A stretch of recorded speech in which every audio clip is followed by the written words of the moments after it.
Okay, I should start this interview by saying thank you so much for finding the time yet again to sit down and chat with me. Obviously, we've been here before, we've talked around your background and how you got into theatre. So I suppose my first question is, how was Fringe 2025 for you?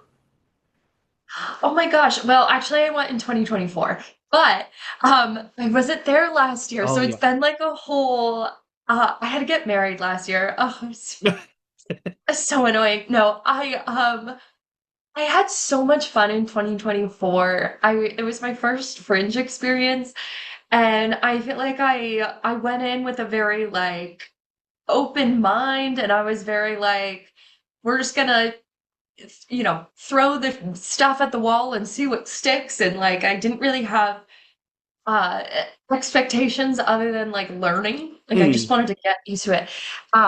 But I had so much fun, and it was my first time in Edinburgh, which is like such a beautiful mm, place. it's And beautiful. I feel like I just learned so much and got to like, I don't know, just the vibe and being around so many creative people is just so magical. Mm. And obviously, I know you said you took a year off to get married, but it seems like you seem to be popping up here, there, and everywhere. Most notably on the Kelly Clarkson show. What was that experience like? Because she is like an icon. Yes, wait, that was so fun.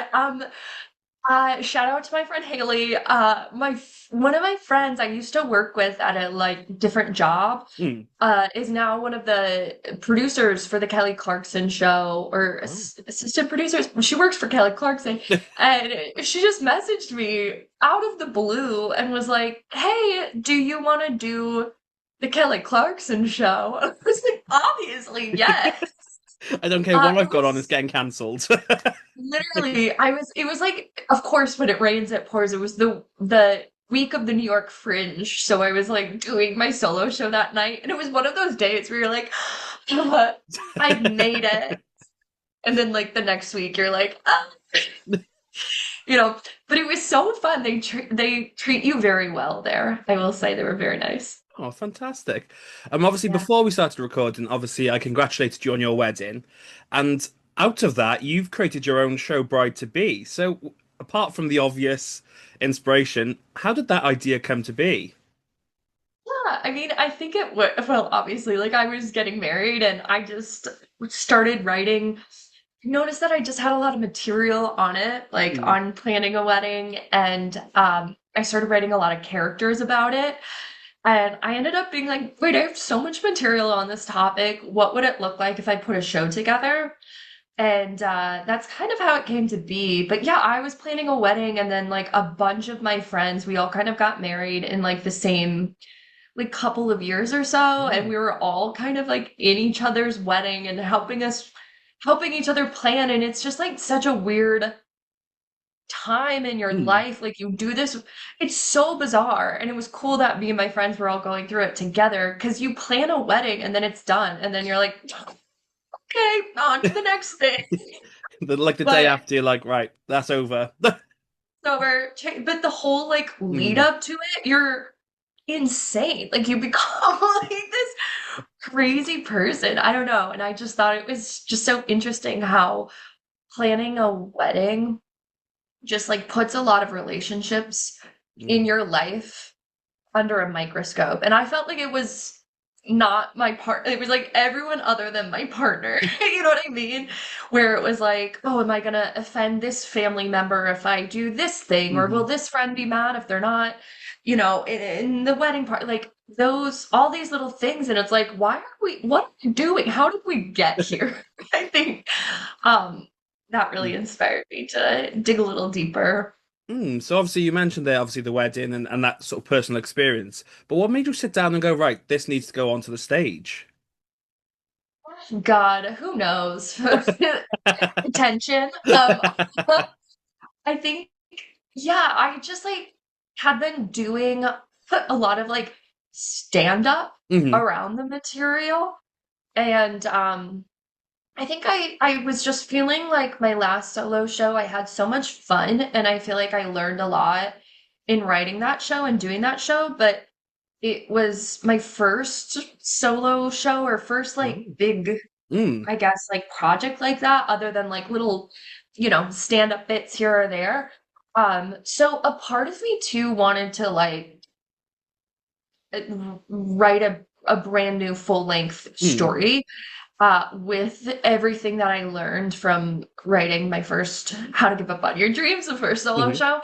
Yeah, I kind of wanted to take everything that I wish I could have like known Mm. while writing that show and put it into a new show and kind of push myself into writing something that was different and structured very different and a little bit more just Mm. like whimsical and fun, I guess. I don't know. Yeah. You mentioned earlier, obviously, coming up with these characters.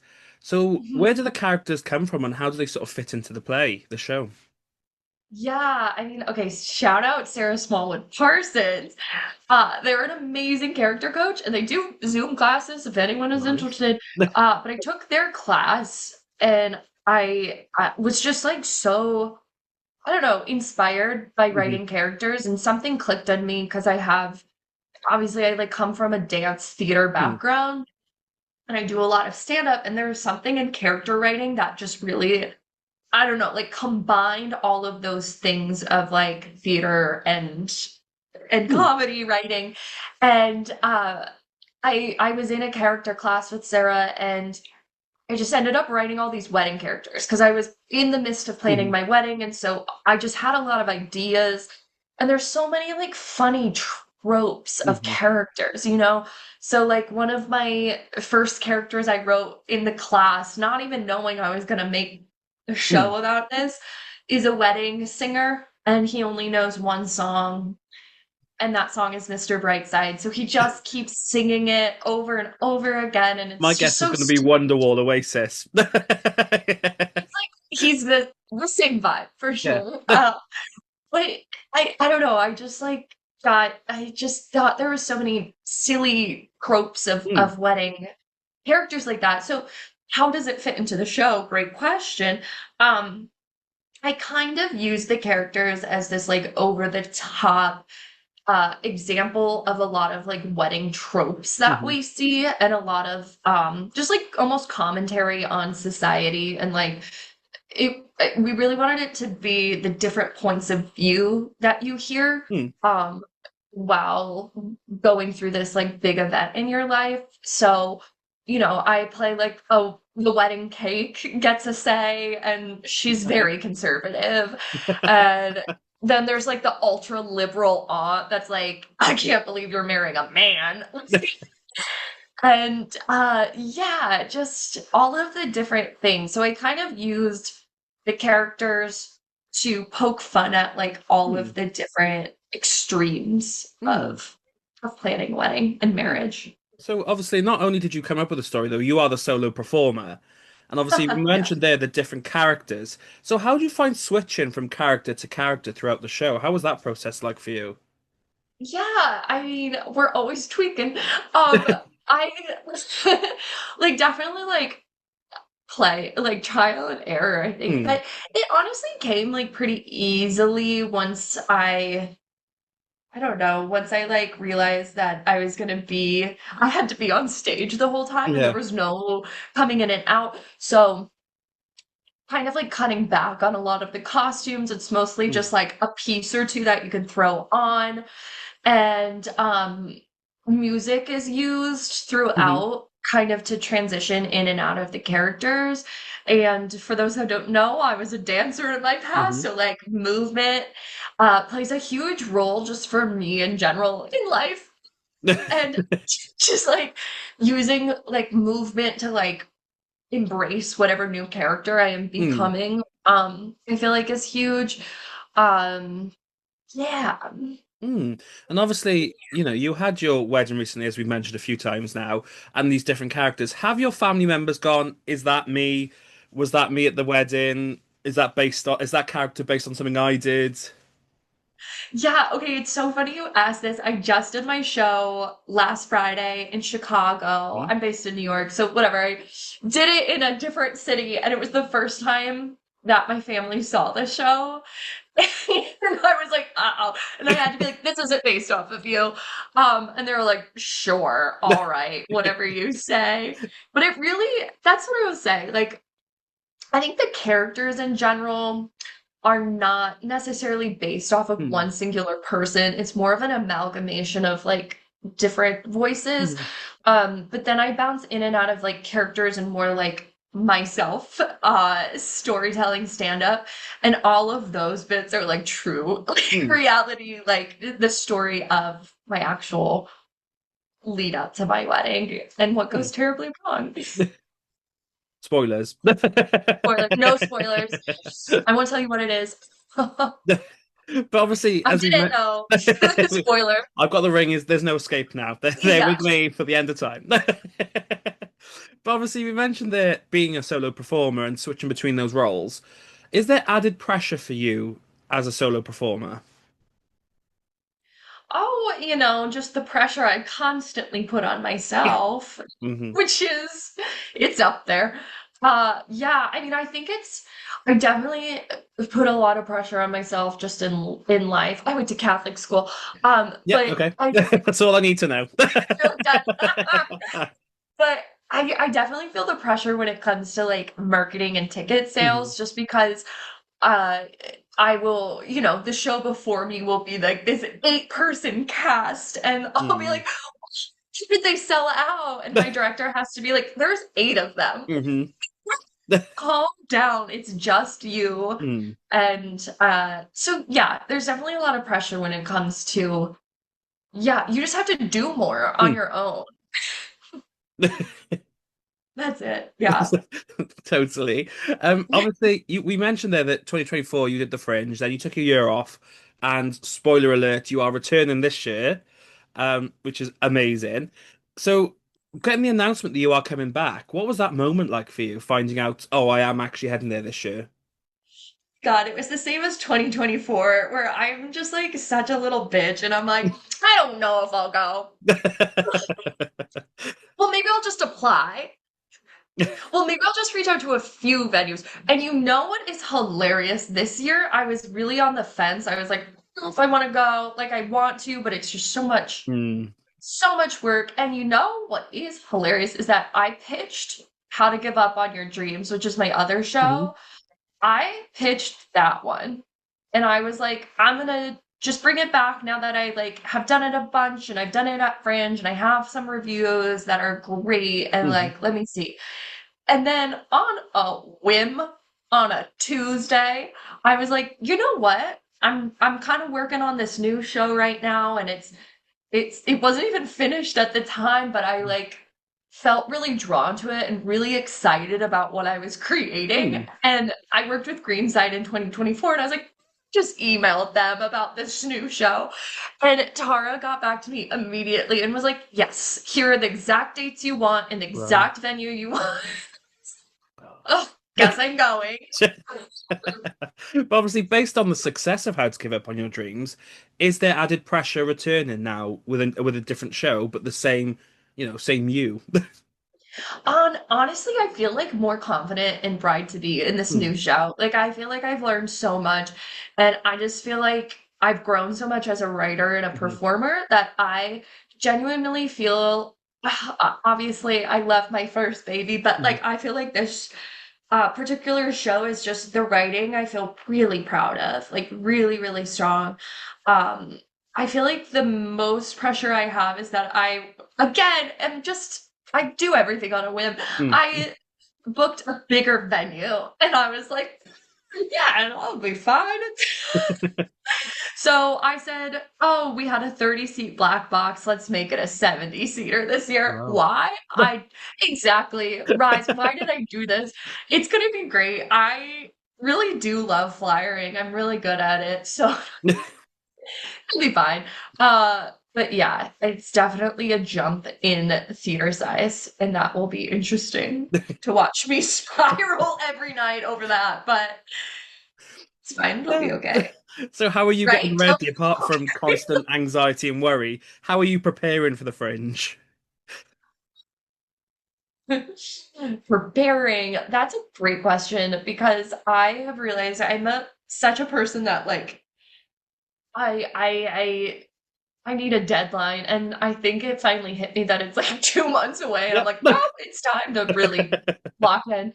Um, with the actual show, I mean, I just did it in Chicago last Hmm. week, and that was really great because we were like workshopping a few Hmm. new sections in the script that I feel like went really well, and I'm really excited about that. So that was probably like the biggest thing that I was working on was just like solidifying um the script. Hmm.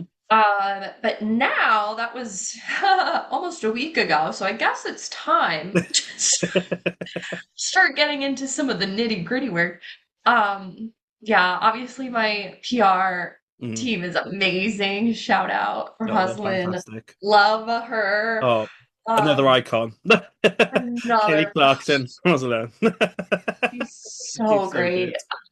Yeah, and so that's it. I need to, yeah, I need to like do some of the production stuff now because I feel good about the script. Yeah, I booked for I booked for the Edinburgh Fringe earlier this year, and I was like, I've got plenty of time. Obviously, I'm just going as a punter, so I was like, I've got plenty of time to sort accommodation, flight, and then I looked at my Right. calendar the other day. I was like, oh yeah, like 2 months, right? 2 months. That's really, it's not fun. Yeah, I know, it'll be great. You work well under pressure. So we are coming to the end of my questions, but I do have a couple more. So I know we've talked about the show, but how would you describe it to someone who hasn't heard of it before? Oh, it's so much fun. I think if I had to describe the show in one word, it's fun. Like Hmm. it really is like super high energy, but also very heartfelt, like a lot of my work. The show itself is about like the cultural baggage of getting married and kind of like what comes with just planning a wedding and being a woman in Hmm. society. I touch on some of like the historical facts of weddings, which Hmm. spoiler, they're not great. No. Yeah, like marriage was really like, let's sell her off for Yeah. some cattle. And so I don't know, I really tried to explore some of the nuance of like Hmm. what it means to get married in 2026, based off of the history that is not great Yeah. and some of the consumerism that's happening today. Um, like the average wedding, I forget it was like 45,000 US Whoa. dollars. Like it's out of hand. And how did we get here? And also, yeah, just finding some of the balance of that because like I did want to get married and Hmm. I've like am just a fun party person. So yeah, Hmm. I like did want to wear little sparkles and shake some ass. So like like can you do both, Hmm. Can you wear the big gown and take down the manosphere? And I think that is the question that we dare to ask. Yeah, so if they want to discover the answer to that question and be a part of this bigger theatre this year, where can people stay up Please to date come. with you? Where can people stay up to date with you, and where can they get tickets? Yes. Okay. So you can find me on my website, which is megmillane.com. I am on the Instagram, which is at Megzy_Lee. It's MEGSI_LEE. Those are probably the best places to find me. Tickets are linked in all of those Hmm. places. I'm sure you can find them. And I'll be at Greenside venues when they're the 7th through the 15th at the Thistle Theater, which is on the Royal Mile. So you can go to the pub and then come for a 7:40 p.m. show.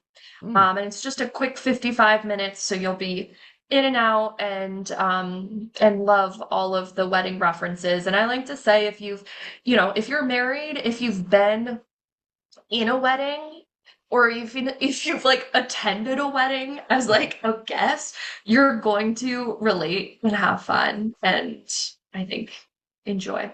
Oh, fantastic. So my final question is, what advice do you have for young performers looking to do what you do? Marry rich. You can say it now. It really helps. No, just like it did it does help. I do think continue to like just be true to Mhm. yourself. And like it's hard. There's so much competition and it's so easy, especially at like these big festivals to Mhm. like really get swept up and be like, "Oh my God, who am I? I'm just like this little Mhm. yappity yap and like this big picture of things." But like as long as you're authentic to your voice and trust your creative vision, like worst case scenario, you're just out here having fun, Mhm. you Yeah. know? Yeah. Mm. Totally. So I said at the beginning, but I am the same way. Thank you so much for taking the time out again to sit down and chat with me. I'll put all the links in the comments below so people can scroll down and click away. And wish you the best of luck at the Edinburgh Fringe, and hopefully I'll bump into you up there. But I wish you the best of luck, and I shall speak to you soon.